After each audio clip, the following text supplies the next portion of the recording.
नमस्कार मित्रांनो, आज अहिल्यादेवी केसरी नाझरे कडेपठार येथे ओपनचं मैदान आहे.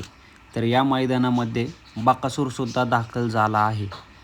आणि मित्रांनो, बकासूरच्या नावाने कोणतीही चिठ्ठी निघाली नाही, तर बकासूर पैरेकराच्या नावाने पळणार आहे.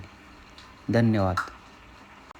अशाच नवनवीन व्हिडिओसाठी आत्ताच सबस्क्राईब करा, बेल आयकॉनचं बटन दाबा. धन्यवाद.